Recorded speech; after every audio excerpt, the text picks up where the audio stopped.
The following content is provided under a Creative Commons license. Your support will help MIT OpenCourseware continue to offer high-quality educational resources for free. To make a donation or to view additional materials from hundreds of MIT courses, visit MIT OpenCourseware at ocw.mit.edu.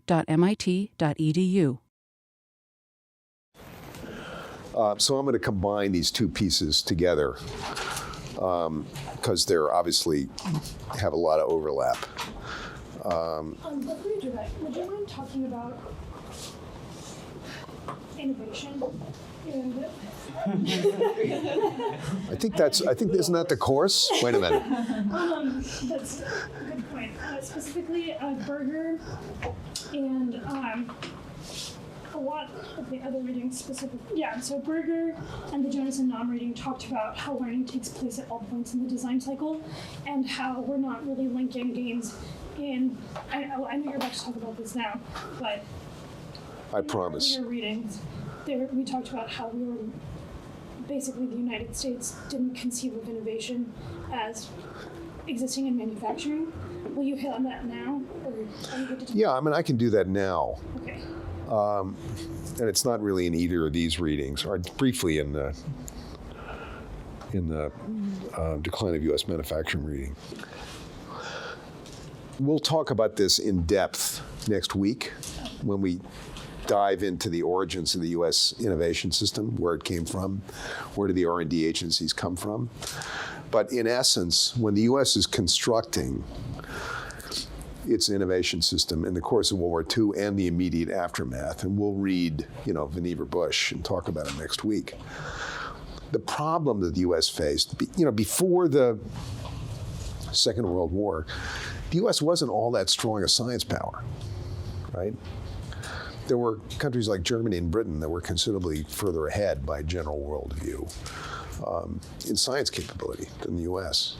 And Vannevar Bush worked hard during World War II to build up that early stage research capability and then link it to more applied stages in the course of the war. At the end of the war, he has a choice. What do we save? And he decides, as the war is winding down, and we'll talk about this next week, he decides to save that early stage research capability, because that was what the problem was. The United States was king of manufacturing. Manufacturing production capability in the United States dwarfed every other country, including our two major post-war or pre-war competitors, Germany and Japan. We just had much bigger production capability. We had developed mass production to a degree no one else had figured out, in part because we could sell into a continent-sized economy. We created the first continent-sized industrial economy, right? And we could sell into that. So production wasn't the problem, right? We completely dominated production. It never occurred to anybody in the US that there might come a challenge to US production capability. Instead, the problem Vannevar Bush is trying to solve is building this early stage research capability, which we didn't really have, that strong a system prior to the war. So the U.S. innovation system, when it gets created in that post-war period, and we'll go into this next week, doesn't focus on production because it's not a problem. In countries like Germany and Japan, which, by the way, we had just bombed their production system, right? They've got to restore all that. Right? They've got to rebuild that. They develop innovation systems that are focused on production. That's where they focus the innovation systems. Not like the US does. We think R&D is king. Other countries assume this link between research and production and focus on the production stage because it is indeed highly innovative, right? We just organize our economy very differently. We miss that. And the results, are painful, right? So does that answer more or less? All right, you can keep pushing on that too as we go further. Martin? Question I was going to ask is, you spend a lot of time in Washington, and how willing are politicians to listen to you or people that are more educated on the matter? Oh, they're on the phone all the time to me, Martin. Just believe I can't, it's unbearable. It's constant. You heard my cell phone going off through the entire class. No, this is only a set of realizations that the political system is starting to come to. And, you know, it's been a painful set of lessons. And, you know. So what's the lag period? So politicians are just starting to figure it out. When did you figure it out? Like people that are, better world. Well, I was lucky enough to hang out at MIT and get educated by people like Suzanne Berger and a series of other, you know, terrific MIT folks who began teaching me, you know, what had been going on here. So I was a beneficiary of, you know, the MIT fire hose.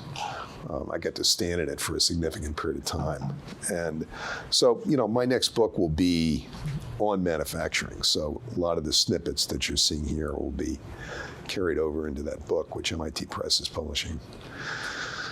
But it won't come out until, I mean, why it takes a year to process a book, even though you submit it online, is beyond me, but it will come out in around December of this coming year. But let's go back into our story. I should add one more thing, Martine. Donald Trump just won the election on these issues. This is a lesson is now being learned by the political system, right? Are they going to come to the right conclusions about what to do, about the right policies? I don't know. But this is now embedded into the political learning lessons. So hollowing out, I argue that's what the story has been. Unemployment in manufacturing was down almost a third in the decade of the 2000s. You know, it fell to 11.5 or 11.8, I guess, and it's now back at 12.3, but that's not that far back. It was 17 before all this started. Millions of jobs. Investment, manufacturing fixed capital investment declined in the 2000s for the first time when we started collecting the data, right? An actual decline in that time period. So, in part as a result, output is down. If you're not investing in capital, plant, and equipment, you know, what's going to happen to output? So output was down in, depending how you count, either 15 or 16 of the manufacturing sectors that the government measures. And then if output is lower than assumed, then productivity is going to be lower than assumed, as we discussed before. So this is the documentation of the very sharp decline in manufacturing employment in that time period from here to here. So you see what happened. This is national R&D intensity, right? So this is all related to your investments in innovation, although the lag time is significant. So, you know, here's the R&D intensity of the U.S. economy. That's GDP expenditures as a percentage of, gross R&D expenditures as a percentage of GDP.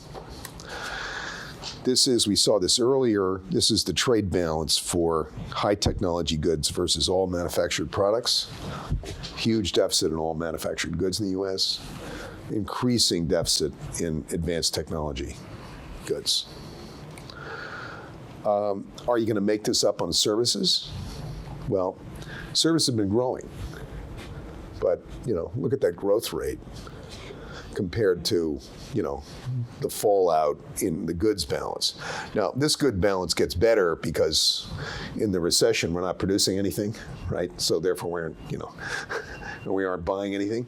But that's the real number, and we're back to that range again in this time period. So as you can see, even if we're staggeringly successful in services, it's not going to offset the balance in goods. What's that random blip in September 11?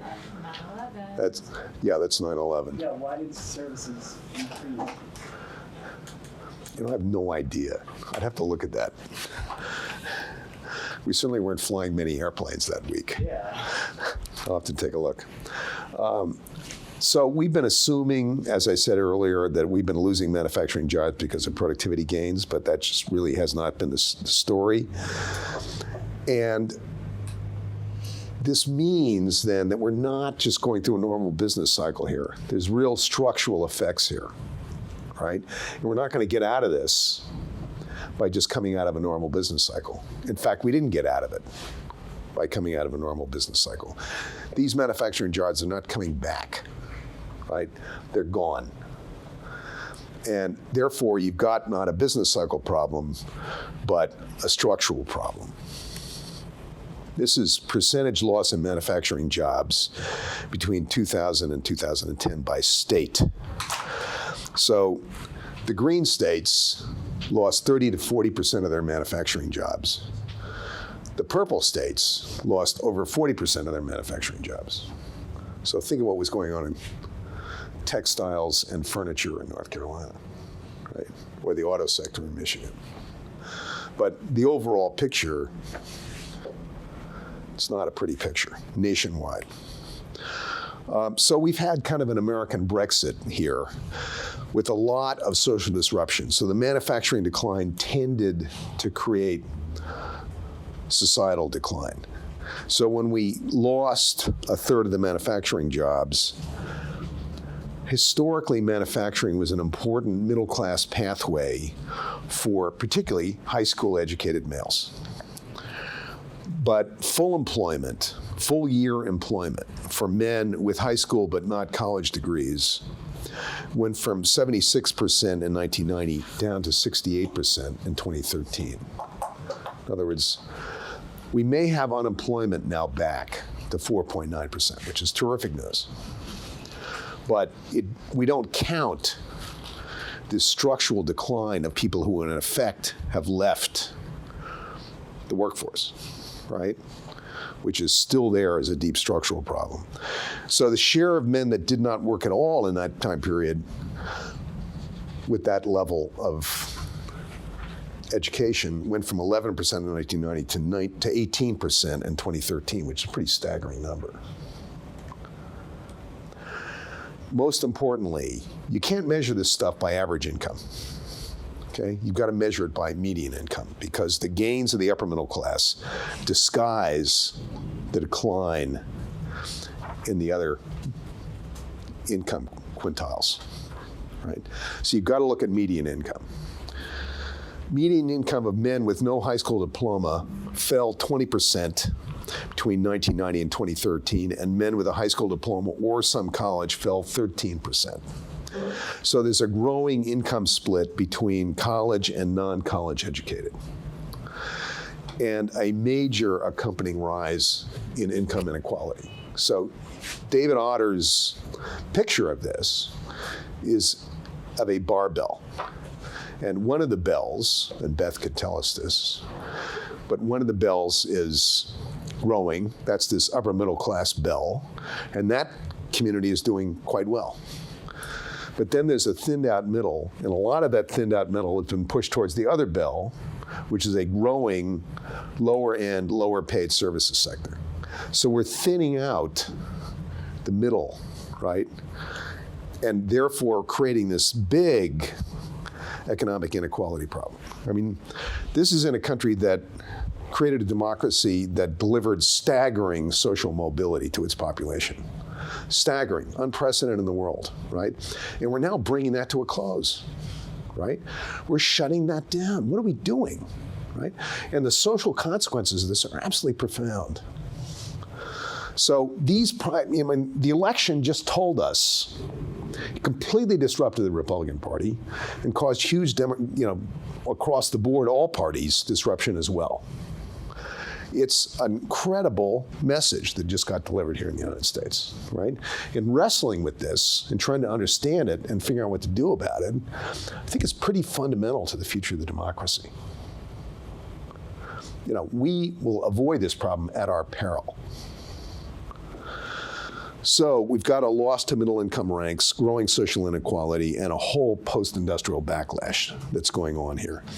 And the question is, can this idea of advanced manufacturing in some ways speak to some of this? So manufacturing remains a big sector, right? It's 1.7 trillion of a $15 trillion US economy. It employs 12 million in a workforce of 150 million. It tends to dominate the innovation system. So approaching 64% of scientists and engineers are employed by industrial companies. I thought the graph you had shown us before said that manufacturing is like 2/3 of our, what was it, 2/3 of? No, it's not, it's of Standard & Poor's 500 companies. Okay. It's in other words, the companies that make the money right? What portion of their money comes from production versus services, right? And these are the companies that are delivering for the economy, frankly, right? These are the big companies that tend to dominate a lot of employment. So why is there this big discrepancy? Why is it only 1.7 trillion? It's only about 10% of the total economy. Because manufacturing is playing above its weight in what it delivers. So the currency of international trade really is about, complex high-value goods. It's not about services, right? That's what this story is. That's what this graph on services, trade surplus versus goods deficit is all about. The returns are really coming predominantly worldwide from complex high-value goods. So if you start to reduce your capability, and remember the United States is still by far the second largest manufacturing entity in the world. There's still a lot going on here. 80% of US exports are in this high-value goods area. Yet we're running in 2012 a $700 billion deficit in goods. So we talked about this a bit at the end of, or began to talk about it, at the end of World War II, when the US, dominated the world production system, frankly, we were able to get a full spectrum of gains. So we innovated here, and we produced here, and we got the full benefit of gains across the entire spectrum, right? And then, as Suzanne Berger's book showed us last week, we figured out how to distribute production, how to separate production and design, largely IT enabled and driven by the financial services models. We figured out how to separate those two. And we increasingly began to try to innovate here and produce there. That means that you're losing a good part of the full spectrum of gains, right? Now, the risk here is that if innovation is in fact related to production, particularly initial production of a new technology, if that's a very creative, innovative stage, and you're shifting that, right? Then producing there is going to mean that you're going to innovate there, right? Because the production has got to be located close to the innovation, right? For lots of kinds of goods. Not all goods, but for lots of kinds of goods. So the risk we're running, and that we're starting to see signs of, is that producing there may lead to innovating there as well. So Matthew, in the example you were giving before about was it you who raised a hard technology startup? Yeah. Your friend's moving to Shenzhen to do the rapid scale-up, which Shenzhen is extremely good at. Logical move. But they're locating in a significant part of their innovation capability there now. And my guess is that when it comes time for them to do the next round of incremental advances on their good, they're going to innovate there, right? So that's what, in a nutshell, that's what's going on now on a larger scale. So that affects the spectrum of gain that gets distributed in this country. So let's suppose that the US wanted to go back to production leadership, right? It's not going to have production leadership in everything by any means, but let's say there were some areas that we could have production leadership on. What would we need to think about, right? What will we need to understand? So the essential argument that the Production and the Innovation Economy study and that the Advanced Manufacturing Partnership study came to was that historically, shifts in manufacturing advantage have stemmed from the introduction of a combination of technology advances, accompanying process advances, and new business and organizational models, right? If you can combine these, you can get a production advance. So we were talking last week about the remarkable quality production model that Japan launched in the 70s and 80s on the world. That's what they did. They introduced new technology advances, process, and new business models in combination, right? It was a remarkable story, and they captured, a significant portion of world production in areas like autos and consumer electronics. When the US was developing its mass production model, We did the same, right? And exactly the same thing occurred. Technology, process, business model. So are there new technology advances that scientists and engineers tell us may be at hand that we could use to develop production innovation? So, how come the US has such trouble competing in manufacturing? There's a bunch of macro factors, and I do not want to underestimate those, right? So the US tends to have a very high value dollar. Countries like Japan and China work on maintaining a lower currency valuation. So they get a competitive advantage every time they sell a good, right? That's not to be underestimated. The tax system in the US tends to actually somewhat favor components that are imported rather than components produced here, right? So part of what the president is attempting to address in this whole debate over border adjustability is that tax problem, right? We also have a tax system that favors debt over equity, which tends to make our companies much more fragile. Equity is much more assured in the longer term. Debt has to be accounted for and managed and can hit you in the short term very quickly. It makes our companies more fragile. So there's lots of macro factors here. But what's new in this story is an attempt to put an innovation story on the table. Could we bring our still strong innovation system to bear, really for the first time, frankly, on some of these production challenges?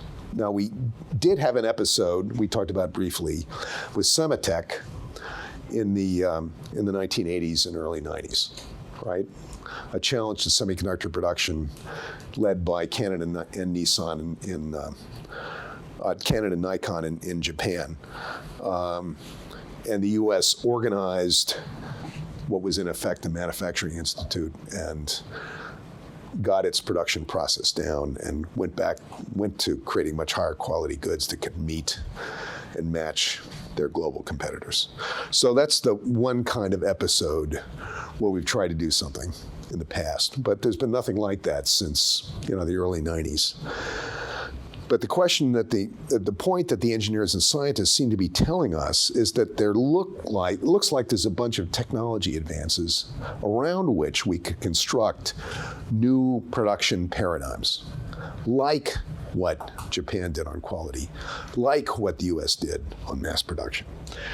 And there's lots of lists of these, and we'll talk some more in a minute about some of them, but maybe we could do network-centric production, a mix of advanced IT, RFID, sensors, make every stage of the production process smart from the origin of the resource through the entire life cycle of the good, and it talks to you and informs you about what's happening and what's going wrong and how to fix it, right? And bring in the mix of advanced robotics, which is really cobotics at this point, supercomputing, modeling, simulation, all that stuff. Could that bear on a whole new way of doing kind of smart manufacturing, we could call it? There are lots of advances in materials. It's breathtaking. We're thinking about a materials genome, including with a lot of leadership here at MIT, where we would be able to precisely design a material to fit the exact need of a product from a molecular structural point of view, right? That's absolutely breathtaking. Nanofabrication, right? All kinds of possibilities emerging here. Something called mass customization. We may be approaching the ability to produce small lots of goods at the same price as high volume production. So that changes everything, right? That means you can do local production, like you do local food. You can do highly localized production for highly customized designs. We would get to participate in the design process rather than, being a customer at arm's length. The history of manufacturing has been ever more relentless scale up. This could completely change the story to scale down and much more, in effect, personalized kind of production technologies. So things like 3D printing and, computer-driven technologies and equipment, combined with a series of other steps, might enable production of small lots at the same cost as production of large lots. That would be remarkable. Just all kinds of gains to come from distribution efficiencies, all kinds of gains to come from energy efficiency. So there's a series of these potential new paradigms that could be there that could give the US an innovation advantage and better be able to compete, right? In effect, we'd be competing on innovation and historic strength rather than competing on in areas that are much more outside our control. So what would you do?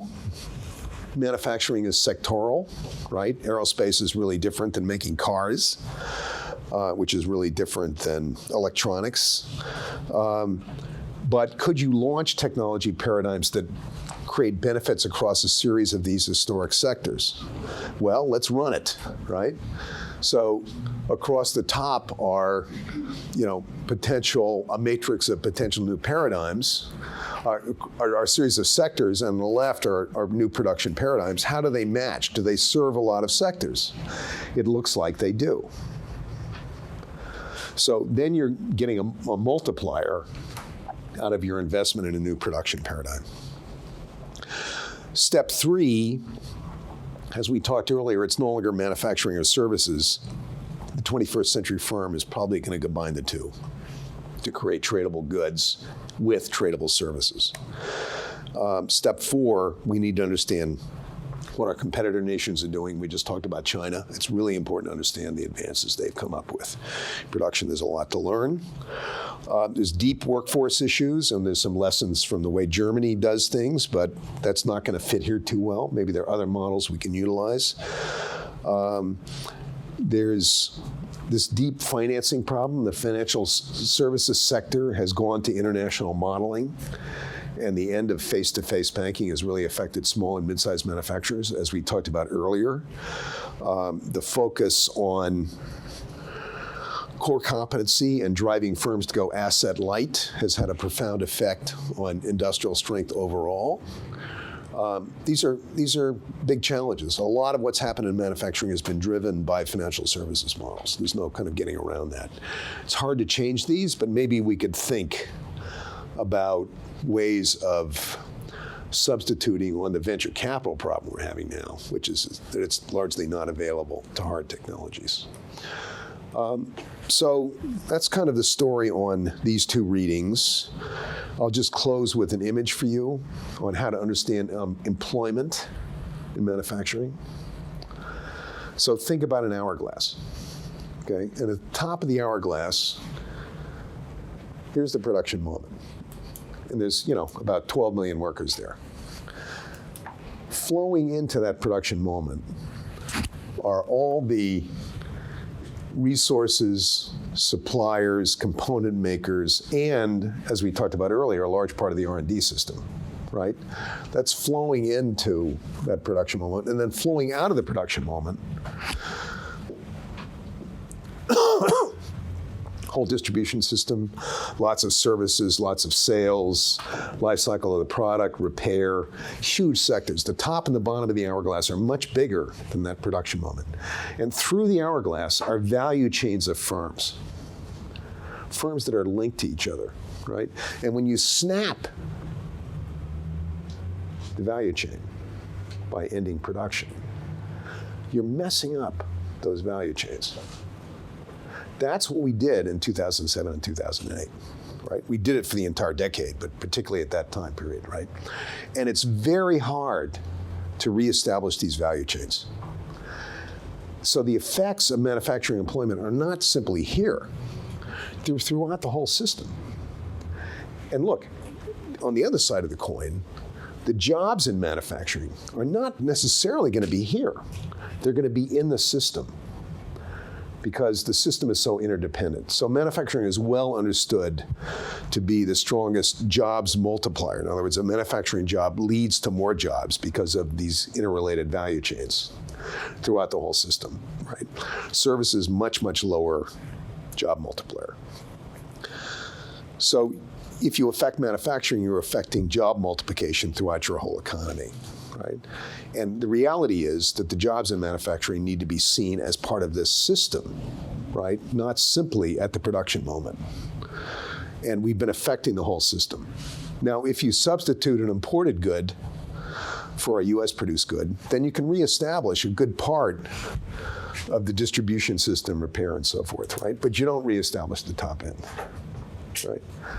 And you often have a different value chain arranged for that. So if I tried to come up with an image that kind of explained what's been going on here, but I think that's probably the best one I've been able to cook up in terms of what the effects have been. And we've been living the effects of snapping those value chains of firms by snapping production. So the general idea I'm getting is that we basically need to develop new tech that no one else is currently able to manufacture, and we need to be able to manufacture it before they can. And that's what we're going to debate, right? That's what we're going to go to next. So, Steph, do you want to lead us off in some Q&A? It's all yours. I know you're ready for this. Oh, You've been gunning for this one. I think we've all been gunning for this one for some time. And you can come gunning after me, too, if you want to. It's fine. Yeah. So, first of all, I just wanted to say that it is an immense privilege to be in this room, to hear from all of you. You're so incredibly intelligent, and as someone who comes from a low-income immigrant background, to be a part of the conversation and to sit at the table is an immense privilege, and I know an incredible rarity. And so as we talk about these really difficult issues, I hope that we remember our spheres of influence, who we are, and how the family that we belong to and the peers that we have and how technology and media have shaped our lives, in addition to the ways in which education, our nation, and the sort of conventional wisdoms of our culture have really shaped our understandings of power and influence, in particular with relation to how difficult the next decade is going to be for Americans and for people around the world who are going to be impacted by the election. And remember also that while these factors are influencing us, we have the ability to influence these factors back. So I just wanted to take a second to remember that. The second thing that I wanted to make sure to address was something that I spoke with Bill about last week. It was in the context of Japan, and that's the role of mental health in the workforce.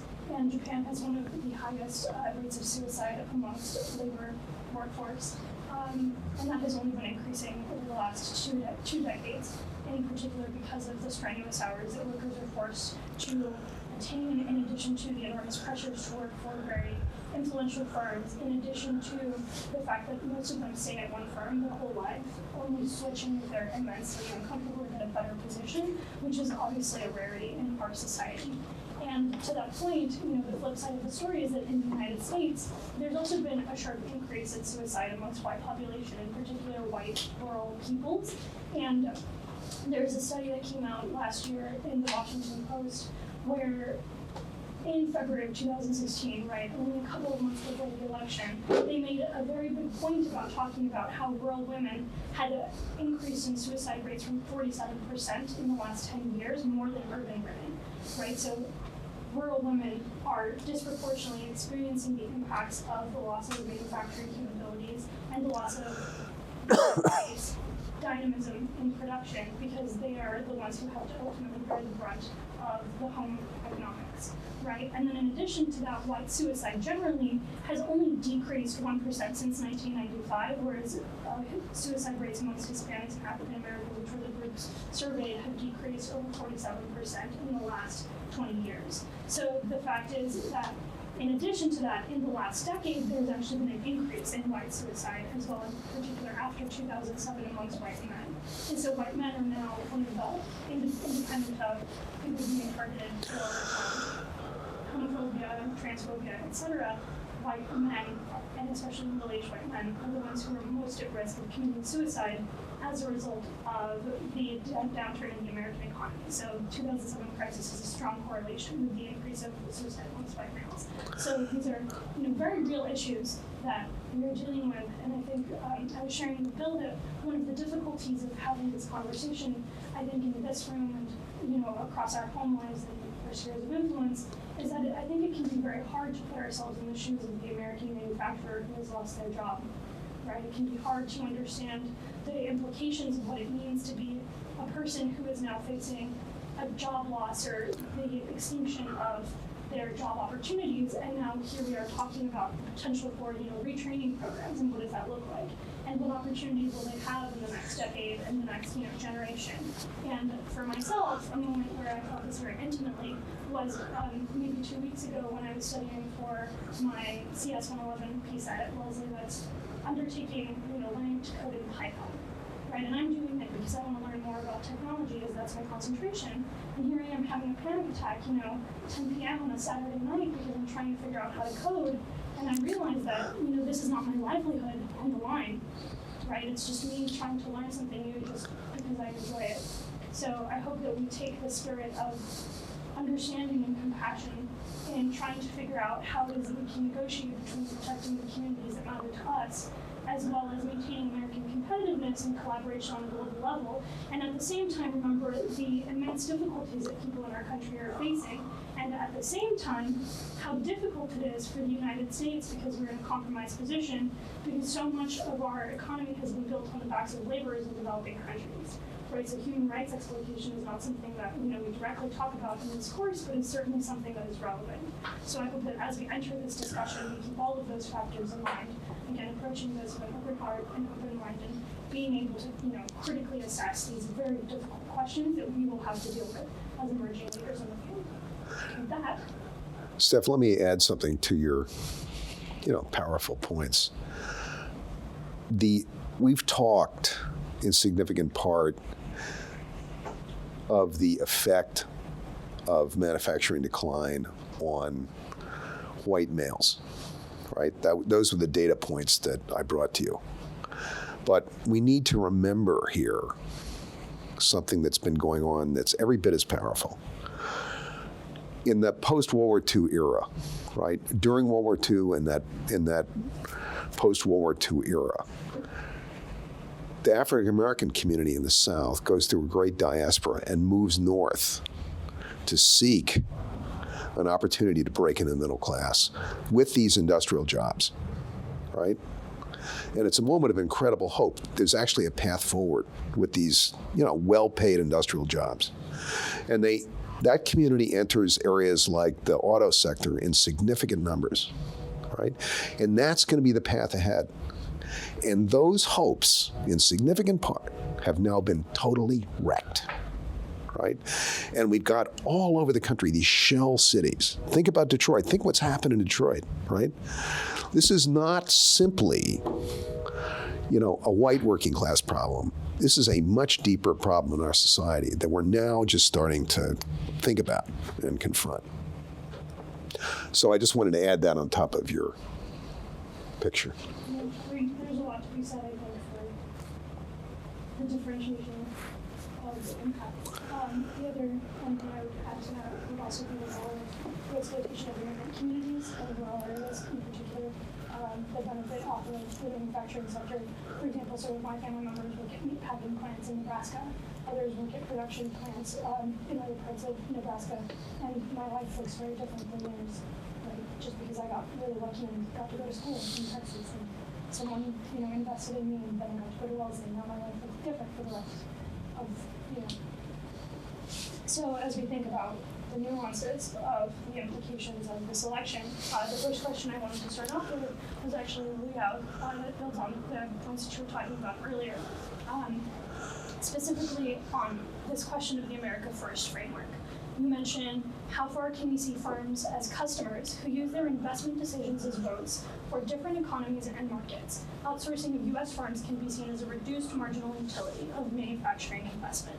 So in a world in which we understand America's firms as investing in other countries, what does this say about their value systems in your opinion? No, that was a big question.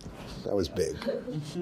In fact, the word huge comes to mind. What does it say about our companies if they value profits? I think it's still a question of what to do to make the firms, to attract the firm back to the U.S. I think I've only started to follow U.S. politics after I came here. So I don't know how Trump would like propose how to do this, but I think just telling them not to outsource sourcing will definitely be not like it's like against the firm's nature of profit seeking. Let me just add a statistic, Lu Yao, to what you're saying. Like weekly job churn in the United States, the number of jobs lost and acquired, 75,000, right? It's staggering. So if you got the president on the phone, twice a month, saving 200 jobs, you haven't done anything, right? These are systems issues, right? Deeply etched into the system we've got. And those are arguably the issues we need to tackle.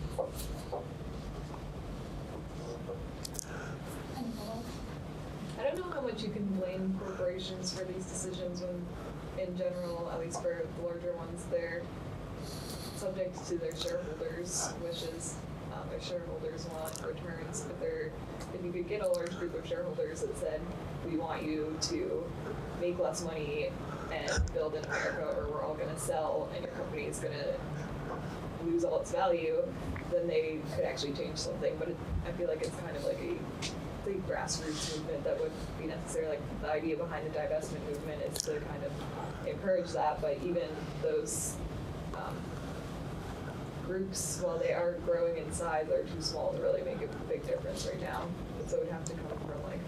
Another thing too is like even if you made them all choice as like the CEO of a company, you get sued if your stock drops too much. So it's like these other effects that people don't think of. So thank you. Appealing to corporate goodwill to reduce profits is probably completely unworkable, right? So what other territory can we work in? The other things that you could do, you give them incentives. So either make, for example, manufacturing in China, make it less attractive, or make manufacturing more attractive. So in order to make it less attractive, manufacturing in China, you use some things we don't like trade tariffs. We don't have any tariffs with China, do we? Well, both countries are part of the World Trade Agreement, so there are modest tariffs remaining, but it turns out to be a much more complicated global system than simply the way tariffs operate. One thing is never going to fix it. Right. And look, the multinationals have to be in all the big markets, right? If you're running a multinational that's only, selling into one continent rather than 4 or 5, you've got a heck of a problem, right? So you're going to need to be where your markets are. So what else can we do? I think going off that idea of getting incentives, I think kind of relaxing maybe tax rates on a lot of corporations, like overseas funds, could be a interesting way to approach it. Like right now I'm taking a tax class from Michelle Hanlon, and she's really behind the idea that like the overseas, the 40% tax rate that would be levied on anything that comes back into the U.S., which could be feeding like economic growth, creation of jobs, perhaps like fuel more pursuits here in America. Those are just staying stagnant pretty much overseas because those are tax havens, and that's like how they can best maximize like the game of not paying so many taxes and like still having a lot of reserves for their company to show good profits. I mean, but obviously controversial, and tax policy takes a long time to change. Martin, you have a comment on tax policy? Oh, you went a different way. Slightly. Yeah, I mean, I was just going to say something that, okay, as a business person, like, I feel like it's definitely the political spectrum, the political side that needs to deal with this issue, but also as like somebody who knows this pretty well, I'm very doubtful of like politicians that have to get funded every like 4 years or every like 2 years by somebody. And I just don't think it's a great system that way, because like people have this short-term thinking, and then most likely it will be somebody with corporate interests or corporate ties, and lobbying will be a big effect. And so that's the thing that I think is a big issue. But just maybe to clarify a little bit, so I understood that to mean like instead of sort of these offshore tax havens, you make sort of taxes levied for kind of leaving interest offshore, and you want to like bring those assets and kind of make it more attractive to sort of keep your money and let it be taxed here by relaxing these rates. Mm-hmm. Interesting. Anyone have any more comments about tax savings? If you could take the other route, and rather than just get rid of the taxes, which, like you said, could create a lot of jobs and a lot of wealth, rather than just like reduce them, why not just make it so that these tax savings are impossible to use, which should be illegal. Is that politically possible, Bill? Probably not. Look, I mean, the new administration is, as I mentioned earlier, pushing hard on border adjustability, which frankly is the system virtually every other country has. It's going to be really hard politically to get that done. And it's also pushing hard on a new way of treating debt versus equity, right, in the tax system. Those two pieces alone could be actually fairly significant if they're able to do them. You know, we'll see. But Steph, go back to some of the questions that you've got ready. The arsenal that you've got waiting for us. She's just like, all right, let's go. Actually, how I've been like the last 4 weeks. So I thought that this was from Beth, and I thought that this was a really important question, in particular because of the group of people that's assembled here.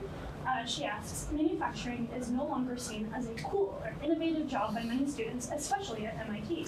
As startups in Silicon Valley attract talent, how can these perceptions be altered?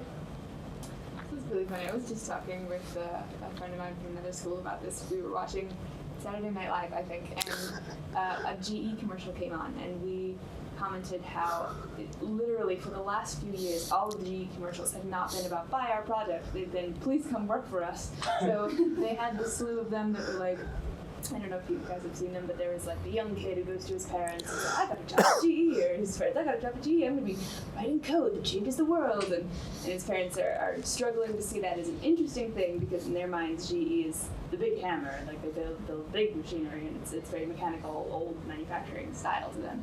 And then there was a GE commercial just came out recently, the Millie Jesselhouse one, that was talking about how they're have this new initiative to encourage to get a higher number of women in technical jobs by 2020, I think. But just, I mean, yeah, I think that's definitely a very pervasive attitude, and maybe some of these older giants are starting to take note of that as they're looking at their workforce age dwindling. If I can ask you a follow-up, I know in the reading you talked about the importance of working in the manufacturing plant for engineers to really get a sense of innovation capacity in production. Could you talk a little bit about how you might feel if you had to go to a production plant to start off your career? Yeah, no, I agree with previous sentiments that other people have expressed regarding that. I think it's very important for engineers or people who will work strictly at design or maybe, you know, with a CAD program for the majority of their career to see how things work on the ground floor. I had an internship last summer where I wasn't working on this project, but the person who was paired with me on the same project, her entire summer was spent designing a wheel, and like not just like one wheel, it was a filter wheel. It was very, very complicated piece of machinery, but it was all very computer based and very design based. But she spent half the summer sort of shadowing the guy in the machine shop who was actually going to be making the wheel, and this ended up motivating so many of her design requirements and decisions. And I think, at least from an engineering perspective, it's very important to understand how that works so that you can not forge ahead beyond the capabilities that exist and, you know, take advantage of the innovation that's happening in the factory floor. Right, and as we talked about last week, one of the things that Japan figured out in its highly innovative production process towards quality was not separating the engineering workforce from the factory floor workforce, but really integrating them, right? And the engineering community would come on, and its first round of jobs was to understand how the factory floor operated. So Germany is famous for this. But when there's a problem, right, when there's a production problem, a swarm forms in these Mittelstand firms. The engineers and the highly educated workforce team up and are working the thing out together, right? That happens less in the US system. So this kind of integration of the design team and the production team is something that has been organized in countries like Japan and Yeah. Consulting firms just sort of fill that gap. oh yeah, right. I'm sure they do. McKinsey is right there on the factory floor, right? Well, what's fascinating is that, I mean, at MIT, have any of you guys taken classes at DLab? No, but they've helped me build some stuff. Okay, great. But they're really big advocates of creative capacity building and co-creation. So building products for communities in developing countries with those communities. And I think it's so fascinating that MIT is at the forefront of that for developing countries, and yet We've got a developing country right here, right? I think companies, particularly like the style, like the German style, sort of with these rotational programs for these engineers, kind of making sure that they get experience on the factory floor. I want to say chemical production plants. So people that graduate with like chemical engineering degrees and oil pipelines, they do this pretty well. So they like go and they rotate and they see the oil pipelines and stuff like that. So if they have to build sort of this complex part instead of running the computer, they go to the site and like see what's going on. I feel like they have those rotational programs pretty established. I'm going to use chemical engineering because that's where I've heard the most. But there is this sentiment that like maybe touring these factory floors and actually seeing what you're building is going to be pretty important.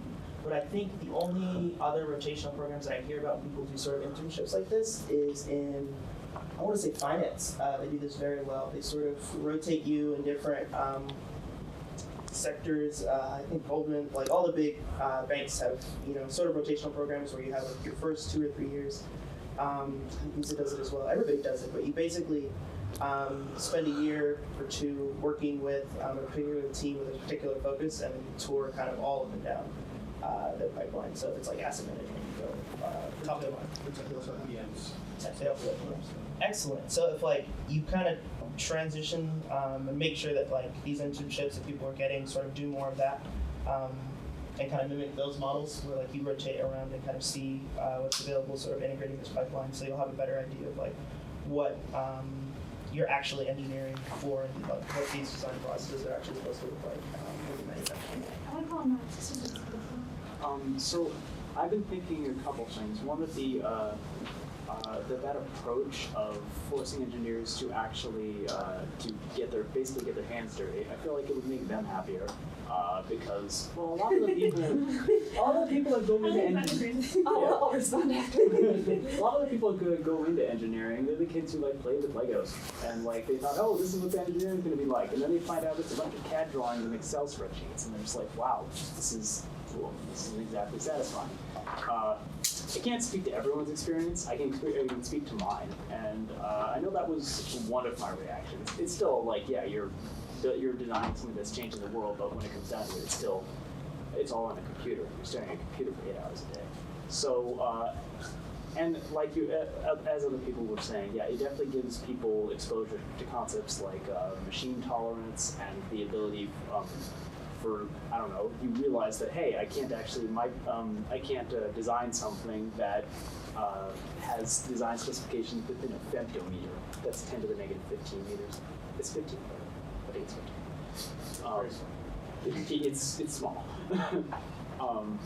So, yeah, I generally agree with the general sentiment. So, Matt, Max, how pervasive is the maker movement now at MIT? I mean, I think we have some 40 maker spaces, and Professor Marty Culpepper's our maker czar, obviously a very talented guy. I do know that a couple professors in the nuclear department are trying to design a maker space. They're trying to get some support together, some funding together. For nuclear for undergrad. I believe the professor is Mike Short. Mike Short? Yeah. How do you know Mike Short? I'd say nuclear. But I know that you wanted to respond to that. Could you respond to the caveat? I probably said something horrible. No, I just think my view of a lot of MIT students is that we've been prepared as like white collar engineers, like we're people who want to go straight to the office and like I think part of it's good, like we want to be leaders, we want to be like tackling big projects, but we also view ourselves as like not wanting to get into like the nitty gritty, like out in the FRCs in the field, like doing the hardcore engineering that we've like kind of surpassed that and should be doing like higher and better things than that. And then kind of unrelated to that, well, somewhat related is kind of demographic change, but changes in people's preferences. I know personally I was offered a job in somewhat manufacturing in kind of the middle of nowhere, And so I have a strong preference to live in a city, and so that has made me less likely to do manufacturing outside. And there's not really the opportunities to kind of, I mean, there are some opportunities to have like the urban lifestyle and also work in manufacturing, but that's becoming less and less possible. I think something I've noticed amongst our responses, like we aren't talking particularly about the skilled workforce. So I was wondering if you could elaborate a little bit more about what training programs, or what this experience might look like for the quote-unquote unskilled workforce, or the non-college educated crowd, as we are going to be transitioning to a question about that momentarily. Yeah, so in my hometown, we're just by a really large shipyard, and so there's a pretty strong apprenticeship program that a bunch of kids I went to high school did. Where's that, Beth? It's in Newport News Shipyard. Right, that's what I thought. And so I've seen that a lot of people that I know from high school are at very successful points in their careers now, like they finished their apprenticeship program and are now like full-time employees at the shipyard. And that does seem to be like an exception rather than a rule, and it is very much like the shipyard runs it itself. It's not like a wider movement, and it's been really, I think, successful for them as well in having a continuous skilled workforce, and kind of repeating that elsewhere seems like it could be a good idea. So this is. No, I want you to pick on Kevin because he actually wants to go into manufacturing. And Personal anecdote about my last year. So there was, before the semester, I was actually taking time off. And for about a year, I worked as a manufacturing operations manager at a digital printing company. It was a small startup, not kind of new. But for the first 2-3 weeks, they had me learn every bit of the process, from picking out excess material by hand, to learning all the new software, to understanding how the big wide format printers work, setting up the conveyor oven with the owners, every part of the process. And I can definitely say that helped a lot in my understanding of being able to manage the employees in the different departments, shipping, the art department, all that, because I knew how it worked. I was in touch with them, I was in touch with the employees. At the meetings we had, it wasn't just the owners to me, it was the owners, it was someone would be there from shipping, someone would be there from art. Everyone would say like, look, this is great, we would love to get orders out this fast, but shipping can't do this because of these capabilities. And then, next week we make a change that would make that possible. Going back to Beth's point about manufacturing not being cool, this is just my opinion. I really don't want to kiss up to someone for, funding for an idea, right? I'm very happy learning every bit of process in a manufacturing operation and then being able to lead that. And I definitely enjoyed it the last year, which is why just kind of reaffirmed my decision to go into manufacturing. Kevin, you're going to say this all. That's the plan. Right. All right. You get one more question, Steph, because then I've got to get to the last reading because the clock is upon us. So stressful. So I'll say, I think there's a question that I'll mention that we will not get to debate, but I hope that everyone sort of reflects on this point, which is a point that Chris raised. She says, how do we expect domestic policy, job creation, and manufacturing to change under Trump's administration? Obviously, that's something that we'll sort of, witness, unfortunately, or, no value judgments here. But I do think it was important to, raise that is a reality, as we all know. The question that I really want us to flesh out is from Lily, and she says, would this not be an ideal time for a very effective national advertising campaign promoting technical schools and starting to promote technical skills? If the administration intends to create increased manufacturing jobs, won't it need a ready workforce in a few years? I think, it's definitely a good time. I think we're kind of in a pseudo-college bubble. Not to say that college isn't valuable, but it's not proportionate to the amount of people who need the economy for jobs. So you need blue-collar people that will be educated at a higher university and then grad students. And so there is a huge divide in that. People just don't go into blue-collar jobs because they don't seem valuable. So a lot of it is based on is this a valuable profession for me to go into? Especially because there's some people who if they want to get very practical, street-smart manufacturing skills, they might want to go work in manufacturing versus actually studying a mechanical engineering degree. And so how do you make those jobs valuable, but also a good use of people's time? an interesting case study, like in education, going through this in high school, and you would like Sweden's education system versus the U.S. and like in Sweden, like any high school teacher needs to have a master's degree, and like becoming a teacher, like a high school teacher is like the job that like people want to enter, and it just makes you think about and consider how much of our perception we're talking, how much how much demand there is for certain jobs is flexible and is not necessarily it's the value add is as perceived by the people in your country, right? So would it help even just to have like a PR campaign for manufacturing jobs? Then would that even be enough to shift people's opinion toward?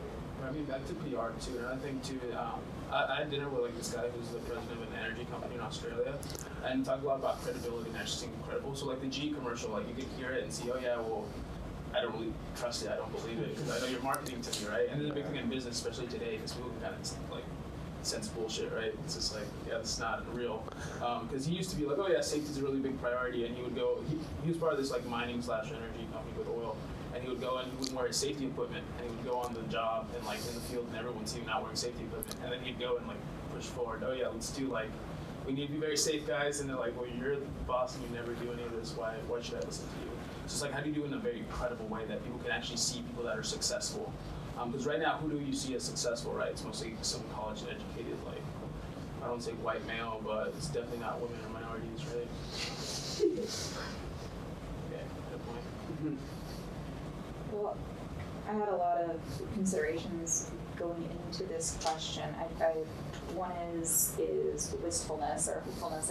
I wish that with the sort of energy that was generated during the election and the promise of jobs, and you saw a lot of people, like, I think there's anger, but also hopefulness, like, yes, we're going to bring back manufacturing jobs. So then build on that, like, identify, it would be excellent if the administration could sort of pinpoint what sorts of sectors they want to promote and incentivize, and then create an advertising campaign. I know when I was younger, I used to see I think the military divisions have really excellent advertising campaigns. I saw, the Air Force, and you're like, oh man, I want to go into the Air Force. Have you seen a Women Marine commercial? Have you been targeted on YouTube?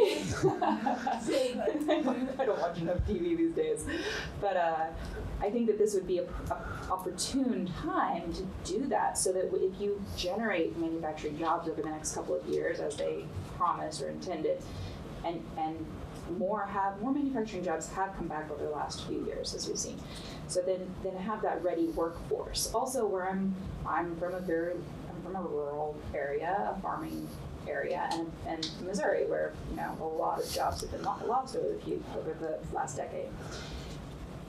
Most of the people I went to school with don't have the money to go to a 4-year university, and they don't have the money to not make money for 4 years. So something that's more short term, like a 1-year, a 2-year technical program, is much more in line with what they're able to do. Those were the considerations. Yeah, and then I do think what else needs to be considered is what exactly would we recommend to like train people in at this point? Like, what are because you don't want to train a bunch of people in something that is no longer useful in 5 or 10 years. So like, should we be teaching people how to code? Should there be programs in like using complex robots? Like, I don't know what to expect, and I think that's a challenge. No, it should be targeted. Yeah. So I spent some time with Sanjay Sarma earlier this afternoon, and he's a professor. What does he do? He's a professor of mechanical engineering and has spent a lot of time. He created a lot of the RFID capability, and did a lot of work in manufacturing. But he's leading MIT's online education efforts. So he leads MITx and the Office of Digital Learning, ODL. So that was his question. We can take these new platforms we've built, and they could be valuable. They could be new assets, and we could create blended learning models with community colleges, for example. But what is the content of the education. How do we figure that out, right? And it's really a big, important question.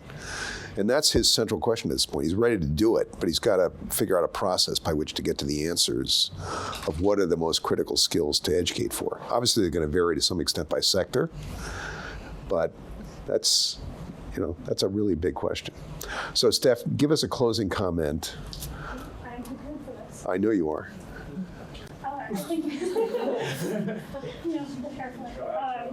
Yeah, I mean, this is what I want to study, right? Like, this is what I love. And I think in particular, I was doing research that was funded by Cover the Pie here at MIT, D-Lab, Wellesley, and some organizations in Thailand to research precisely how you do creative capacity building and increase civic participation and innovation in ways that, really support collaboration and are responsive and understanding of political and economic contexts, right? And we did this research in 2 villages in Thailand, and I think preliminarily the most important outcomes of this study were realizing that, a lot of technologies fade rather quickly, right? And they're no longer useful, they become outdated, they fail to run, and I think we could do a really great job of studying this in the developing world when we ship tools to other places about how they're no longer modular.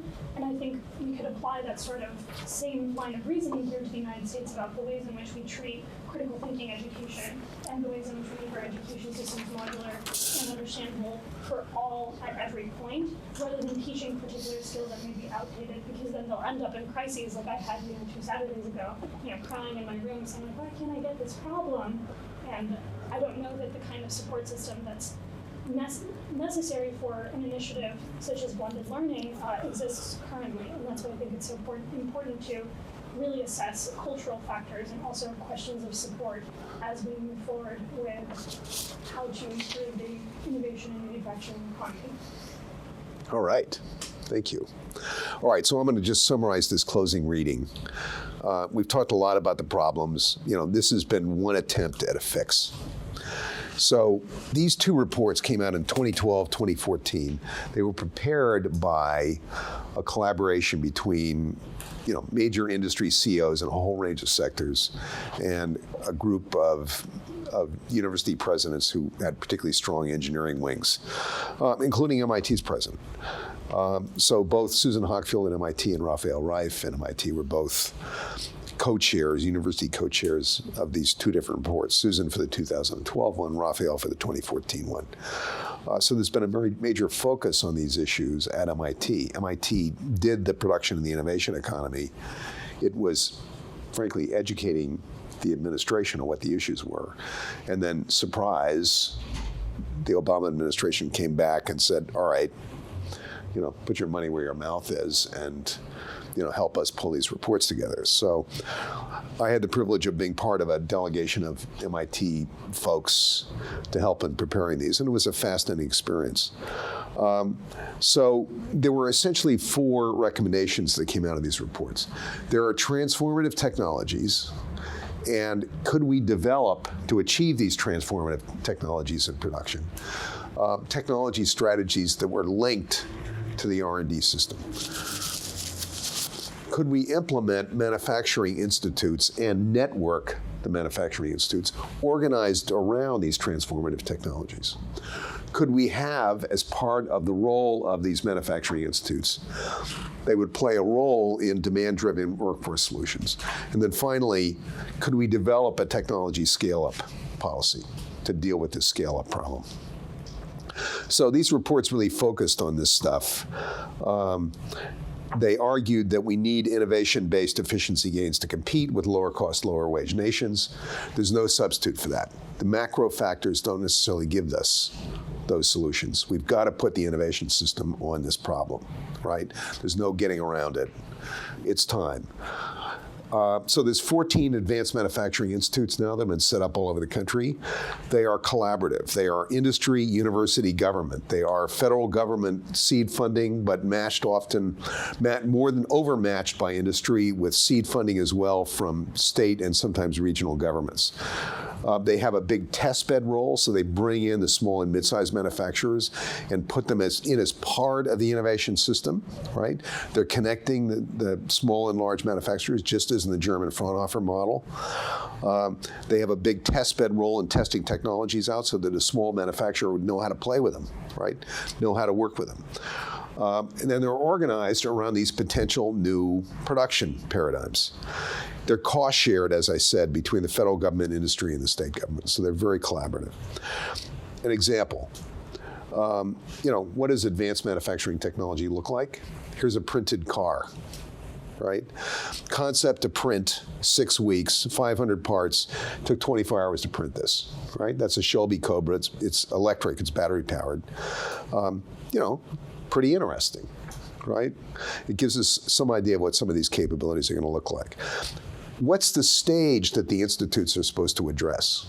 And we've seen designs like this earlier in the class, but we've got more basic R&D, government support of universities, a gap here, and then a private sector role. And the gap occurs basic research, proof of concept, then actual undertaking kind of the initial production stage at a lab kind of level, capacity to produce the advanced prototype, right?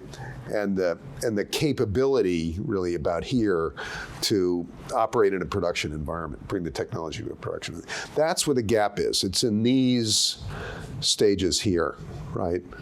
There's a missing link in the innovation system. Remember we talked about doing a gap analysis of the innovation system and filling the gaps in? That's exactly what these institutes are attempting to undertake. And here's the organization of them. This is a very complex organization, right? So you've got an institute which has prototype labs, it has shops, it has research facilities, it's got computerized labs for simulation and modeling. These are shared use facilities where small and large firms can collaborate together. They're bringing in universities, right, for engineering capability from the university level to help in the innovation stage and technology development. They're bringing in community colleges on the workforce development side. Over here, they're bringing in large manufacturing firms, small and mid-sized, and a number of them are starting to think now about startups. How do we get them into this mix, right? And then the support system, federal, state, and local, and economic development organizations are all feeding in here. And then above this, we have 14 of these institutes now.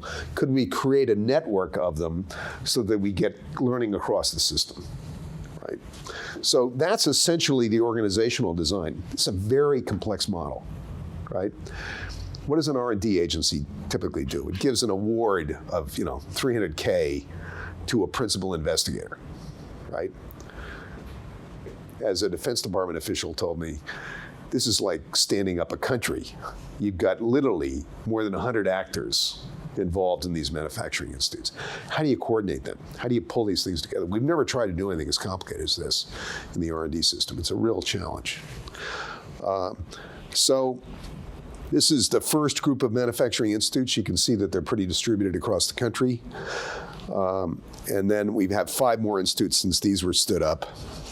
Here's what we're working on. These are the territories of advanced manufacturing. So we've got 3D printing, digital manufacturing and design, lightweight and modern metals, next generation power electronics, which is largely wide bandgap semiconductor. Completely changes power electronics, but a lot of other things too. Advanced composites, photonics, flexible hybrid electronics. MIT is leading the Advanced Fiber Institute, which is completely revolutionary, right? The US lost the textile sector ages ago. So this is an idea of bringing entirely new functionality into fiber and textiles. So the idea here, my shirt is my cell phone, right? My coat is my laptop, right? It's just full of communication fiber, right? But why can't you put a whole new level of functionality into fibers and textiles, a whole kind of new utility, and completely invent this sector? As you all think, who's head of that institute, reminded me on many occasions, and his colleagues as well. He said, Egypt came up with cotton about 4,000 years ago. And that's about the last big thing that happened. Right? So this crowd is completely trying to rethink, and they've got a fascinating mix. They got Apple in there, and then they've got Nike and Adidas, and then they've got Under Armour, and then they've got a bunch of textile firms that still remain in the US, and then they've got fashion design shops, and it's a really interesting mix as they try to rethink an entire sector. Smart manufacturing, I'm sorry, go ahead, Max. What is next-gen power electronics? If you did wide bandgap semiconductor, you have much more efficiency in the power connections, and you have much less power loss in a switching process or a connection process, right? So it requires a new kind of semiconductor to undertake this, but it could be in everything, right? And very pervasive, huge power savings, much more efficiency in production as a result. There's 5 more institutes that were named at the very end of 2016, beginning of 2017. Bioengineering for regenerative medicine, assistive robotics, modular chemical process intensification, in other words, rethinking the whole chemical engineering process system to radically reduce the number of stages, sustainable remanufacturing, recycling, and then the Department of Commerce had an open competition. They came up with, biopharma manufacturing. Are there major new advances in biopharma manufacturing for continuous production? So it's a very interesting list, right? What's interesting about the U.S. list is that it covers a wide range of stuff, right? Where there are potential advances that could be quite powerful. Some are going to work, some are going to fail. But overall, it's a pretty interesting model. If we could get these technologies stood up and a workforce that's ready to use them, right, then you really might have something pretty significant. And as you remember from that matrix chart I had before, these are designed to stretch across a whole series of industries, not just a single industry. Beth? Are these vulnerable to being cut, or right now they have secured funding? I'm definitely worried. We'll see. The funding is by no means secure, but Congress has passed legislation supporting this on a completely bipartisan basis. There's strong advocates in both parties for these. Senator Blunt from Missouri is a very strong advocate, for example. Has been a real champion of this stuff. So there's a lot of congressional support here, mainly because members of Congress are seeing what's been happening in their congressional districts. So I think this is, a more survivable model. And it's, what's wrong with this? I mean, this is a total public-private partnership with the private sector dominating and leading and making by far the largest contribution to the funding, right? So this is not some federal subsidy program. This is very cost-shared. So I think it may be survivable. We'll see. MIT is in 9 of these 14 manufacturing institutes in one way or the other. We're very active in about 4 and leading on 1. So there's now a whole community in MIT of leading researchers that's into this stuff. And MIT had not been in this area for a long time. It just wasn't, you didn't get R&D funding for manufacturing, right? This is a whole new kind of territory. So we'll see. Hopefully it'll work for you, Kevin. Maybe some others. We just answered our last debate. This is what we design the technical training programs around. Yes.